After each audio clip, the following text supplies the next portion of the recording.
So friends, yes, I'm from India. I'm a Kashmiri living in Bangalore.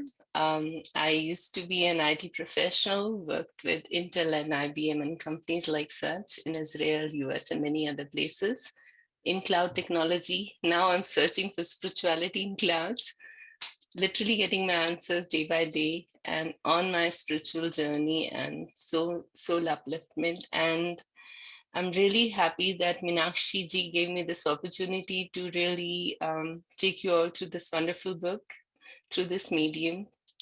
So I would request Meenakshi ji to kindly start the presentation in full form. If you see this presentation, why I created it, because the book in itself is so colorful, so vibrant. There are different aspects to this book that maybe you can call it a handbook for some of you who have not yet started the inner journey towards spirituality. It's a very good guide. And the people who already know about Mahavatar Babaji, you will love each and every aspect of it, as it gives us a nice sneak preview about his life and even his own journey. So this book is not like your normal spiritual book where there is any um, paraphernalia around a god, how a god should be treated.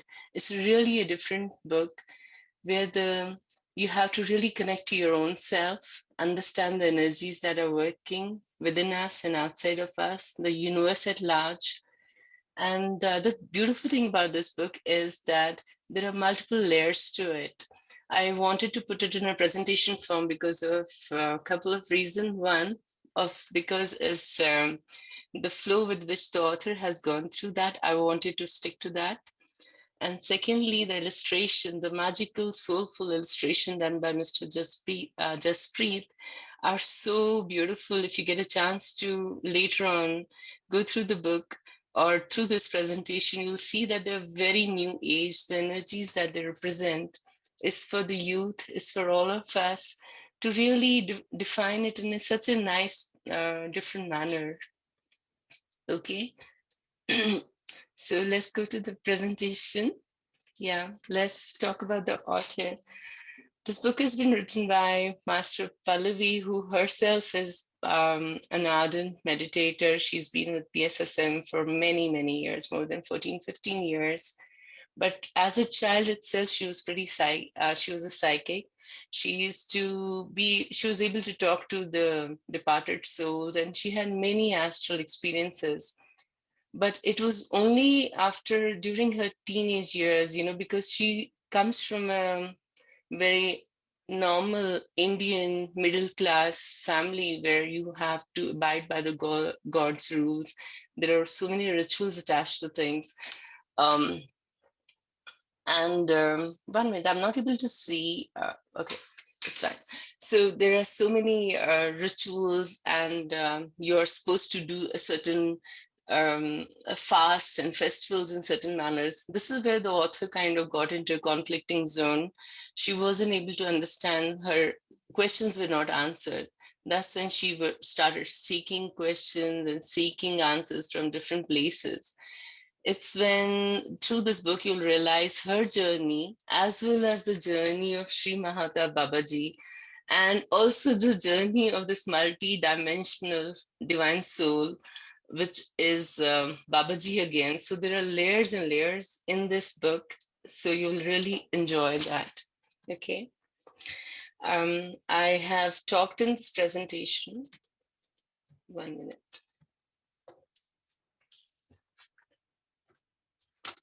How Mahavatar Babaji met. So this is the first presentation, first part.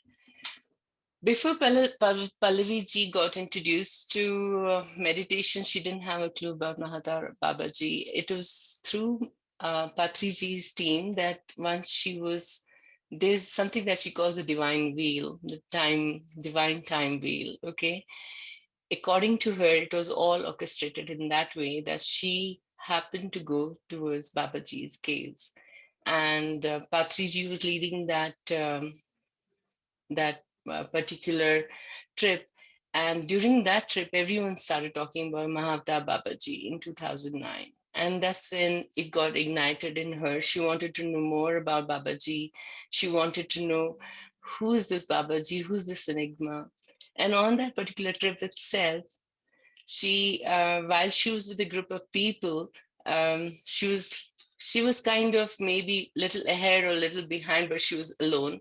And she was somewhere hoping in her heart that she would see Mahavatar Babaji. While she was resting on a rock, she came across a Caucasian woman who's really tall, beautiful, with intense eyes, looking at her. Suddenly, she had appeared out of nowhere. And Master Palvi looked at her, just looked at her, and they looked at each other. After some time, um, Master Palvi got up and she moved ahead. She said, okay, fine, it's another lady. And suddenly it dawned on her, is it Mahavatar Babaji? And when the thought came in her mind, she turned back. The minute she turned back, the lady also turned back, and there was a exchange between them that said, oh, you recognized me. It was indeed Mahavatar Babaji. That was her first experience with Mahavatar Babaji, where she found his body shifting, what you say, the quality that he could do that. He could adapt any body and come in any form.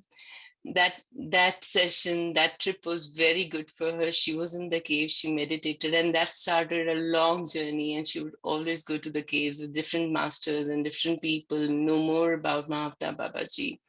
And that's when Mahavatar Babaji's messages start pouring to her. And during one of those sessions, he told her that you have to make an animated movie on me. And that, this relation between Mahavatar Babaji and Palviji is so beautiful, so playful, so joyous that she questioned him. She said, how can I write about you when I barely know you? I don't know anything about your life. How can I write anything about you? That's when joyfully Mahavatar Babaji told her that I will come to you in 2018. I will tell you all about my life story and we'll start her from there. And she started getting a lot of visions and experiences. We are still in the previous present slide, Meenakshi. She started getting a lot of experiences and visions. And through that, she got to know the purpose and snippets into what she should be doing. Okay. The first time Babaji was going to tell her, it was in 2018. So the whole of 2018, she started waiting, when will Babaji come to her? When will he probably come in her meditation and start telling her about the book? It's somewhere around mid-September that Babaji came in a meditation and told her that we'll start on such and so particular date, that is October. He gave her a date. She said, why are you waiting? Why can't we start since you are a divine soul? He said, no, everything happens according to the divine time. We must know this, friends. We get impatient, but we should also remember there is something called the divine time, which even such highly evolved beings are also sticking to. So on the day of that, the day that they had decided to write down the story, and Babaji would recite her the story and she would write it down, she was really restless. She started, she was like, okay, fine, when is he going to come? She was restless. She had so many blockages. She had so many questions. She had whether she was dreaming it, whether it was really, she was engulfed in so much confusion, But as she started meditating, Babaji gave her the first vision.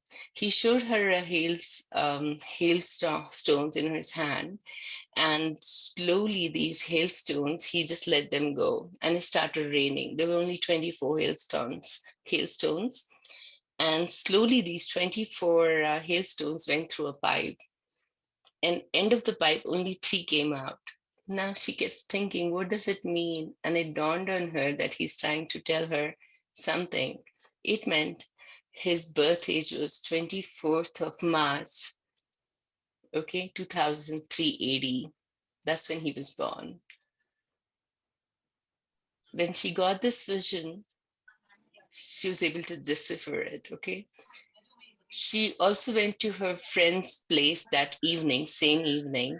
And while she was meditating, she saw Babaji. And Babaji told her, don't have any doubts. Please trust your visions. Please trust your experiences. Whatever I'm going to tell you is true and correct. And you will have the whole picture. And that's when she promised him that, yes, I will have full faith into whatever you're going to show me and I'll write it. And that's when the story started. So as you see, she wanted to know about his childhood. Okay. So Babaji says the first story that they started writing is in the same artist who made these beautiful illustrations on the left. You can see of this presentation. Her friends, they were named Priscilla and Jasprit. It was used as a portal basically between Babaji's cave in Coco, China, and where Master Pallavi was residing. So she went to her friend's place, and that's where she did most of the meditation and wrote this book. Anyway, Babaji started the story with his childhood story where when he was 9 years old, on one of the most hottest day, he was sitting amongst his friends, 9 or 7 of them. They were sitting on the edge of a well. Okay. When they were seated, one of the friends fell down. And as everyone started screaming, they didn't know whom to go for help. Babaji still he was a 9-year-old child, right? So he gathered his wits and he said, okay, get the rope from the tree. We'll try to rescue him. And he jumped right into the well. He didn't know swimming. He was really scared of water, but he still jumped inside. Once he jumped inside the well, he realized the water was really cold and the well was very deep. But somehow he grabbed the rope and he tied it across his friend and he told him, grab this. While his friend was getting rescued by the other friends because the rope was in his hand, Babaji started going deeper within the water. Okay. As a child, his name was Nagaraj, so we'll call him Nagaraj right now. So this little child, 9-year-old child, Nagaraj, is deep inside the well. He doesn't know swimming. He's engulfed in darkness and it's really bitter cold. The water is extremely cold. It's almost paralyzing his body. He thought that he's about to die. And he wasn't scared of the water. He wasn't scared of anything. He was just scared of death. He said, what will I do now? He realized this is his last minutes, that he's going to really perish. At the same minute, something within him told him, don't be fearful. He thought, if I could rescue that boy, I got the rope for him. Why can't I rescue myself? He started programming himself. He started telling himself, no, I can save myself too. As and when he started programming himself, he realized that there was some kind of energy that was getting formed within his own mind. Within fractions of second, all this is happening, while he's drowning really deep into the well. He soon saw a white light while he's programming his body and mind, and the white light engulfed him. Okay.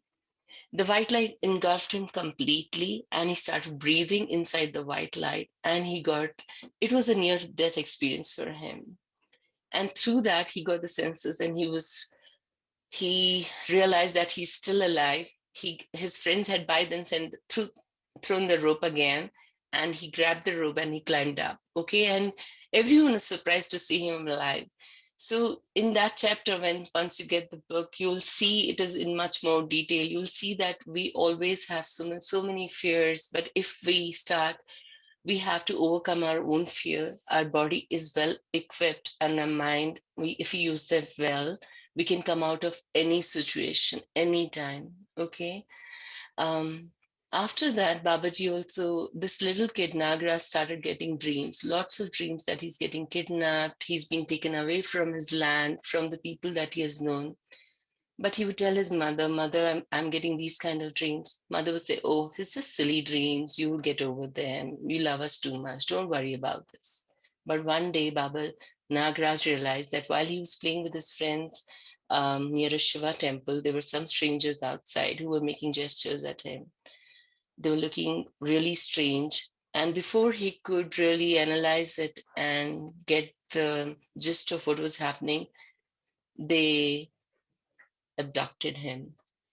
They had used some kind of chemical and he faded. He became unconscious, probably a local chloroform. And he found himself in another place which was completely blocked. There were no windows. He realized that his dreams were not hocus pocus, but they were actually showing him some reality. And he was actually got kidnapped. He was kidnapped and sold to a young couple in, probably they were Bengalis because they spoke a different language, who had purchased him with money. They had no child of their own, so they had probably worked with the kidnappers to get them a child. They were very loving people. The lady looked after him like a mother. But little Nagaraj couldn't understand why that was happening, though he did his duties extremely well. He was very obedient to this new parents, but somewhere he was inquisitive to know what was this experience leading him to, being just a 9-year old, but he was still quite mature for his age. One day his father comes to him and says, I see that I've done a great injustice to you by snatching you from your parents and by getting you to such far off place. I can't undo that wrong, but I can let you live your life the way you want it. And the mother says that I've seen that you are a yogi at heart. I want you to live your life the way you want to live. Listening to this, there's a sangh of yogi that is going. Sangh means, so people who don't know, they're like, there's a group of wandering gurus and yogis in India. That culture is used to be more earlier in earlier centuries, So that group of yogis was going by, and this little lad, 9-year-old Nagaraj, he happily says bye to them, and that's when his new journey starts. He starts his spiritual journey. Okay. Once you read this book, even here, you will realize in this particular chapter, though he is going through so much adversity as a child, as Nagaraj, he's not sulking in it. He's looking at the experiences it's going to bring out to him. And there are many twists and turns in the stories through the book. When you really relate to it, it is really quite saddening to see. Um, Saddening to see that such a little child is still doing his duties so profoundly for the new parents, for his foster parents. Meenakshi, next slide, please. This particular chapter is called the realization of higher truth. This is suddenly when Babaji starts telling Pallavi about Master Pallavi about a time when he was around 27 years old, and he's been with a lot of yogis and a lot of gurus. He has learned a lot of Upanishads and Vedas and all the religious books in India, Bhagavad Gita and lots of other divine books. He's sorted and he thinks that he knows everything, and he thinks that he has kind of got a clear understanding of religion, what is trying to tell us, and he's on that journey when he's 27 years old, right? So in one of the turning moments of his life is this day when he is in one of the places. At that time in India, what used to happen that various different groups used to come and challenge each other. How much do you know about this religion? How much do you know about this religion? And whoever would win would be declared the leader. And the other person would, if he's not able to answer that, had to accept his defeat. In one of the similar thing, while he was with his group and with his guru and with his disciples and people, one of the competent, or you can say there was a competition, and the other Guruji asked him, define yourself. It was such a simple thing that he could have easily answered. But this Mahavatar Babaji, who was at that time a saint with yogis, he went into deeper depths. He became utterly silent. He didn't know how to define himself. And he accepted defeat. It wasn't that he couldn't answer, it just ignited some different kind of a quest in him. And he realized that he doesn't know the answer to it. So he accepted it and moved away from that place.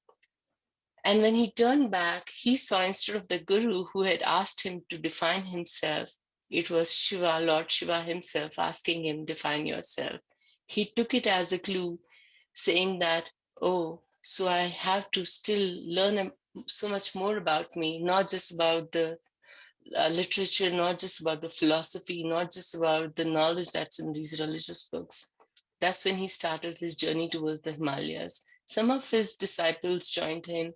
There's one of his beloved disciple called Sarah, who he really fondly remembers saying that Sarah was always by Babaji's side, always with him, and never questioning him. Was such an ardent, devoted, what do you say, devotee, a disciple. And he also says, like, before, how did he meet Sarah? It's one of the interesting stories. When Babaji was around 19 years old, he went to Sri Lanka once with his group, and there he met a small baby who was just 7 years old, who loved yogis like him. Okay, and the minute this little child, who was Sarah, he comes over to Babaji and he sees him in this ochre orange robes. He says, "Make me your disciple." Babaji's like, "Hare, how can I make you my disciple? You're so young." It's okay. Sarah is very insistent. At the same time, Sarah's mama comes home. Not mama, mother comes there, and she says, "Babaji, please make him your disciple. I have seen that my child from the age of 3 is really fond of yogis, and he's a little vairagya in his mind, and he loves serving to all the sadhus and sants in this place." At that time, Sri Lanka, India, all were part. I think it's many, we're talking about AD. So all the sub-Indian continent was really huge. So that time when he was in Sri Lanka. So the mother says, "I've been observing my child, and I know that one day he would leave me. So I've been practicing detachment, and my love for him so much that I want him to experience." Again, a very beautiful snippet, how you see the mother is so detached from her own loving child. So Babaji is really moved by the devotion of both the mother as well as the child, and he looks at his own Guruji, and the Guruji tells Nagraj and Babaji, saying, who are the same people, saying that, "Take your first disciple." So Sarah is his first disciple, whom he took when he was himself in his teens, and Sarah was just 7 years old. So coming back to the story, when Babaji decided to go towards Himalayas to know more about himself and about his soul and to define himself, that's when Sarah also joined him. Many other disciples joined him, and he started his journey towards the Himalayas from the deep south. He went through many villages and towns and whatever the disciples would give him, but he started shedding all the inhibitions. He started becoming a different person altogether. He started removing these layers by layers.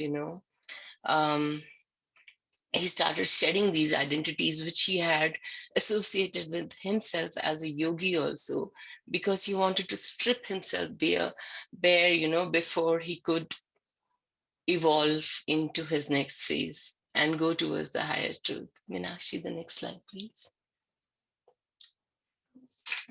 Yes. Another aspect about this book, dear masters, is this book is so filled with so many joyous insights. One of the chapters is about the Syrian leader, Safon. This came to Master Palvi in one of her visions when she was again talking to Mahavatar Babaji. She saw that Babaji, Nagraj as Nagraj, is doing really, he's into meditation day and night. And then Buddha comes into the meditation. She sees a vision where there's Buddha, okay, Lord Gautam Buddha. And he tells Mahavatar Babaji, "What are you going to do next? You have evolved as a soul. What are you going to do next?"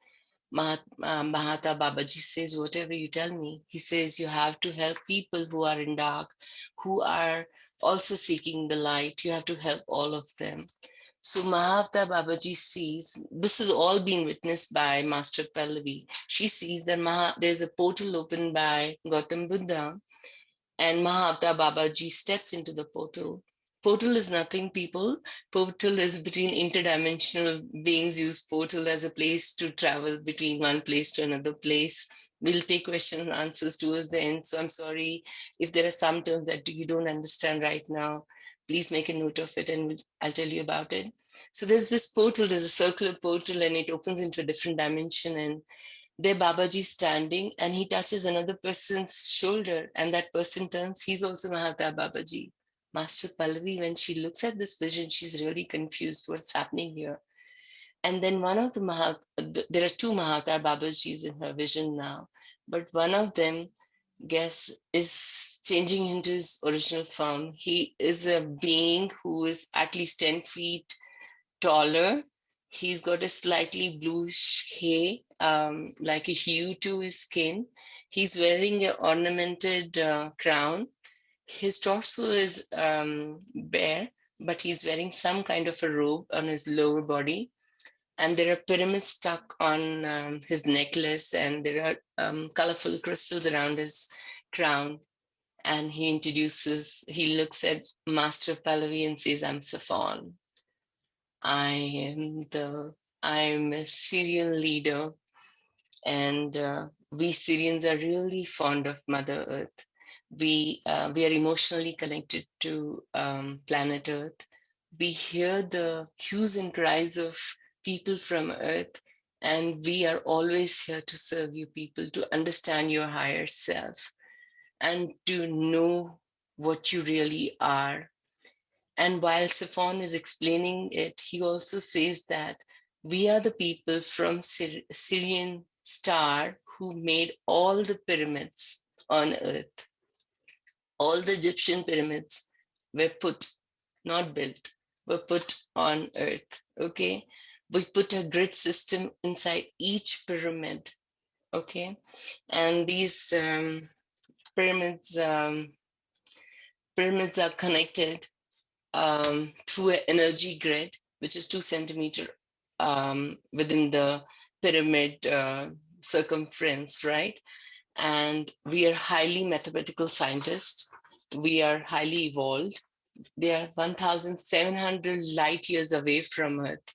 So they use these pyramids for communication between Earth and a Syrian star. So many masters and many Syrian people in the sense I'm calling them people, but beings, use this for intergalactic travels also. These energy grids work for the betterment of Earth, for raising the vibration of Earth, also raising the vibration of each and every individual through PSSM. Since we all are in PSM, we all know that pyramids, how Brahmarshi Patriji is always talking about pyramids. Chiffon goes on ahead and says that each one of our cells within the human body is also like energy grid. So the minute we sit under a pyramid, the microscopic energy grid within our human cells get connected to the energy grid within the pyramids, and the greater energy grid gets connected, and the communication happens, and the higher vibrations flow in through us. So all that is explained very beautifully inside the book. And they are basically trying to tell us that we have forgotten our truth. We have forgotten how we are limited in our thoughts. We live our emotions. They also respect the fact that they do tell us that on Earth, the emotions are highly complicated, and they're very intense. Though they know it, but they also try to help us with that. They do connect to us in an emotional manner too, but they have kind of raised above the emotion, and while they're helping us, but they also want us to overcome our emotions through our own selves, so that we can work around them and use the same emotions as powerhouses. So this is only possible through meditation, only possible once we start our spiritual journeys, that we'll know how to use these beautiful emotions for our own progress. So Saffron, she sees in the vision that the Saffron is, there is a beautiful eagle that has landed next to Saffron, and Saffron has, he sits on the eagle, and the eagle is actually going through some, what do you call it? Like an autopilot. He's like a pilot who's going on an aerial transportation system, which is disappearing and appearing. It's highly integrated, the grid system in the air, and the eagle is able to do that. At the same time, she can see that Saffron and Mahavatar Babaji merge, And that's when Siphon says that I have taken birth on earth as Mahavatar Babaji to understand the life on earth. This is one of my higher, as we all are multiple dimension beings, so is Mahavatar Babaji. So that's through the book we get to know that Siphon is the other dimensional being. Mahavatar Babaji is another um, presence in another dimension, while he has many, many more. But in this book, we get to know about two of these in this beautiful chapter. And there are many, many more stories about it. Probably if we have time, I will talk through that, or we'll go to the next slide. We already, I think, okay. How are we on time, Meenakshi? Hello. Yeah, please continue, Anu. Do we have, how much time do we have more? You have 10-15 minutes. Okay. So yeah, so as Babaji, Gautam Buddha has, thank you, Meenakshi, as Gautam Buddha has already helped Mahavatar Babaji to realize that he has to now work at each and every individual level to bring people who are living in dark to light, towards light. Babaji starts his soul work. Now, as he has evolved being, he's no longer needing his human body, but that human body has gone through a lot of, through the meditation, he has become an immortal being. He spent almost 3 years continuously in meditation under a tree. In the story, you will see in the book that he sits under this particular tree for 3 years and does intense meditation, and that's when he became immortal.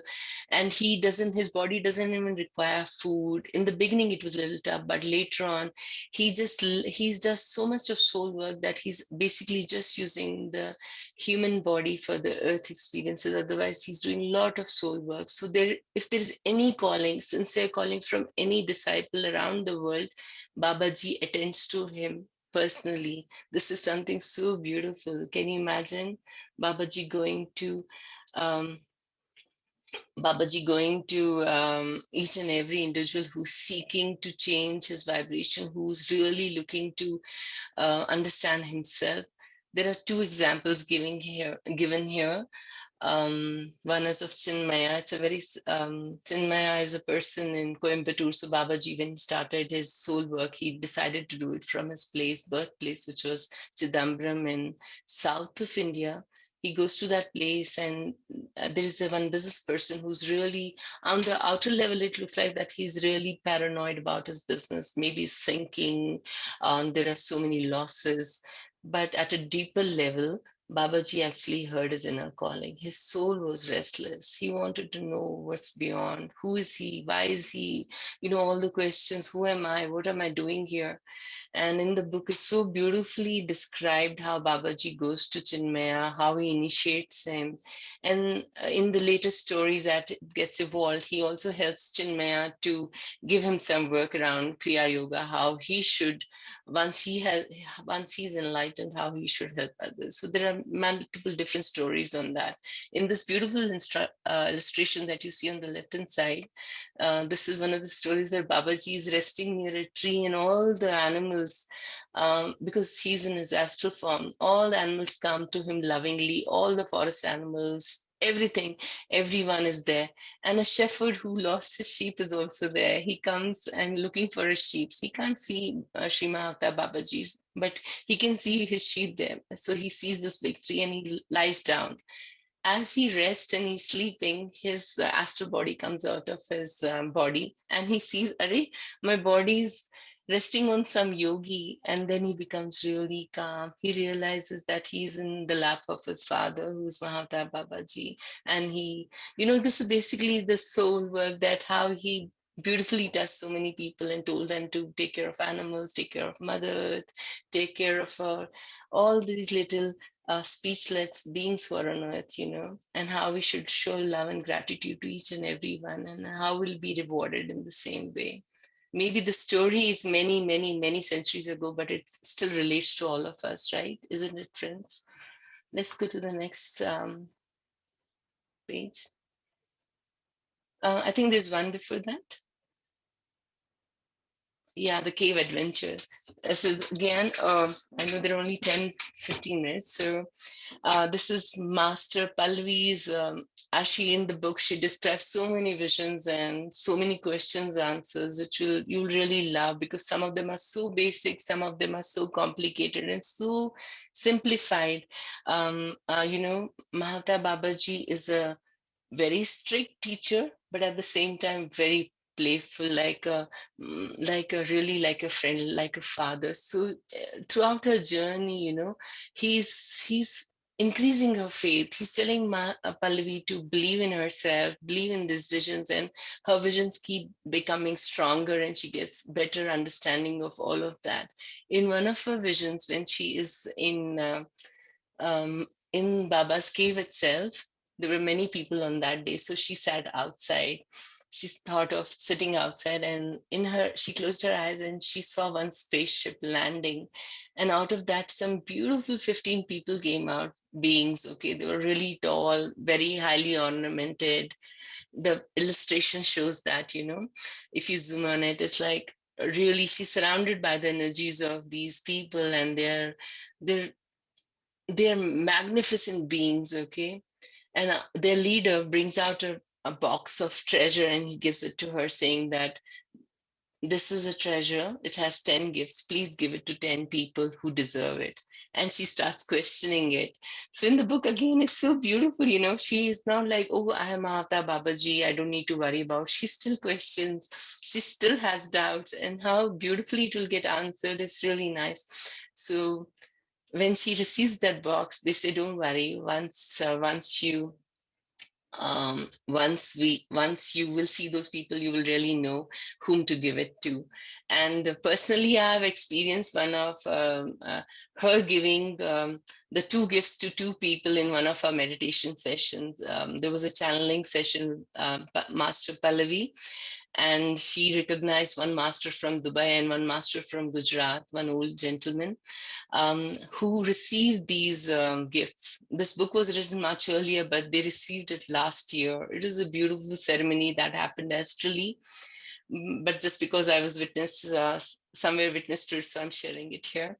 So these gifts were given to Master Pallavi, and in one of her trips, when she is in Baba's cave, it's a small. If you have seen the picture, it's a small room. Not even a room. It's a small cave. So Babaji tells her, "Yeah, in 20th century, someone closed the womb of my cave. They got scared of it, but actually inside, when she closed her eyes, she realizes there's a whole lot of yogis sitting inside. There are more than 5,000 yogis sitting inside. There are interdimensional beings from intergalactic federations. There are so many people who are meditating there. They're working it out.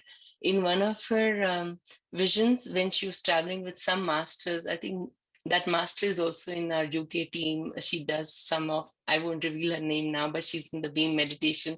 She was also part of that trip.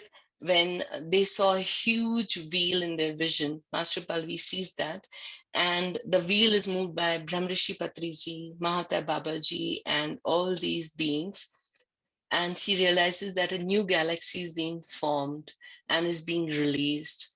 Then she questions Mahavatar Babaji, what is happening? He says this cave is basically a space station. Can you believe it? So when you read the book, it's so interesting. Because see, there are so many books about Mahavatar Babaji. The first time when we got introduced to Mahavatar Babaji was through this book of Yogananda ji, right?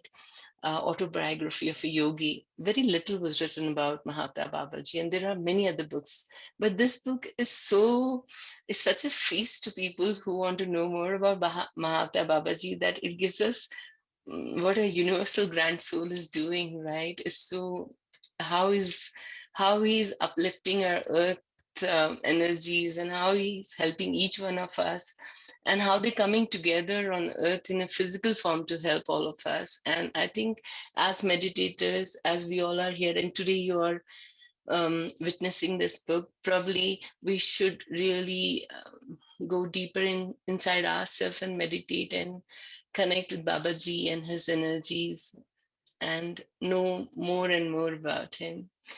Yes, next slide, please. So yeah, again, in this book, there are lots of concepts that Babaji explained to Master Pallavi, the science of meditation, as we all know, that we are not just the Jyotis, we are not just one light, but we are the eternal light. How do we really realize that light is through meditation? So the secret is given in that. Then there is a secret behind his physical mortality, and how did he achieve it. It's really beautiful. I would like to talk about the energy of belief, because this is something that Babaji insisted in the book, is something that we have all forgotten. And when we talk about energy of belief, it's something like a seed knows that it will get converted into a plant. It's the energy of belief it carries. A mother bird knows the minute its baby birdies, what are they called? I don't know. But the little chicks are ready to fly. It lets them leave the nest because there's energy of belief. The mother turtle knows, she goes all the way to Pacific Ocean and she lays the egg. There's again energy of belief. But we as human, we have forgotten this. Mahavatar Babaji says, as and when we take new and new forms, so many births and death, we collect all these social beliefing, conditioning, everything, but our core energy of belief, we keep questioning it. We don't believe in it. We don't believe in ourselves. It's high time we start realizing our truth self. We should believe in our belief. We should know that if if there's something being shown to you is true, like how collectively we all have been assembled today, there's a purpose to this. It can't be just some random thing thrown in the air, right? So all these beautiful things, and self-awareness, we all have to be really aware about ourselves as pyramid masters, as meditators, and then spread the same self-awareness amongst our kids, amongst our people who are suffering, people who are in the dark. So there, please go through the book. There are lots of secrets that have been revealed through this, and it's beautifully explained in moments that even if you have doubts, it will get cleared in the next question that have been asked by the disciples. Yes. This is something that Master Pallavi herself spoke about. She wanted all of us to kind of, when she spoke about self-awareness through her journey, what were the things that helped her to really connect with such a higher being? Because people like beings like Mahavatar Babaji and Safon and so many other beings that she's connected to, like Brahmrishi Pitama Patriji, is through the energy work. So she talks about energy, how we need to work on our energy, core energy, how food plays a part in it, clean, pure food, something that we cook on our own, something that is how it nourishes us, how much of it should we eat, how much of it should be really consumed, things like that. There are tips and guidance around that. Meditation, the quality of meditation matters. Check in and check out is nothing but like end of the day, how a balance sheet is done. You kind of do, okay, what are the things that were really unnecessary for me in the day? What were the things that were really good? So you kind of keep a check-in on your own habits and social beliefing and things that we tend to get into. She also insists a lot about do not react, but respond. She insists a lot on dreams, that dreams are nothing but they give us a preview to the upcoming. We should take them seriously. They're again, as we astrally travel every night, they give us some information. We should know how to decipher our dreams. We should do a lot of reading, because through reading, all our probably the misconceptions or the higher spiritual knowledge we can gain that, especially in this new age when there are so many amazing authors and so many people who are channeling such amazing masters. We can learn through their experiences and read. It is not yours. End of the day, she wants us to have a detached feeling that we should have an ability to, how we accept everything, we should also have an ability to say no to things that we should know is not for us, so that we choose our intentions carefully, we choose our journeys together carefully, because we are the manifestors, we are the creators end of the day. So all these factors, once we are self-aware, we also are highly evolved souls who can start our own journeys, like Mahavatar Babaji has shown us, with a small step, one day at a time. So these are some of the snippets that's in the book. In the end, there is this Babaji's mudra, which is really beautiful. I don't know if you guys can see me, but it's held like this. It's depicting like little finger is nothing but your body. You should never tamper with your body. You should really respect it. A ring finger is something which represents your mind. If you see, mind is bigger than the body, okay? And then the middle finger, which is even taller than the mind and body. So it's the intelligence. It's a beautiful description in the book about all of this. And the index finger is the cosmic self, which is much more highly intelligent, highly aware, and is there's no hierarchy here, but it's like all in one. But the importance of each one of these is described in the book, and how the index finger and the body should not be troubled at all, use it for our experience on earth, while the thumb is the super consciousness through which we can control our mind and intelligence. Because if we don't control our mind, it can go anywhere, right? Towards the negativity, or it can seek light. So this is the Babaji's mudra. Once you read it in detail, you'll understand the concept, you'll understand how it will help us build it further. So yeah, coming to the discussions and questions, I hope it wasn't way too confusing or I didn't rush into it.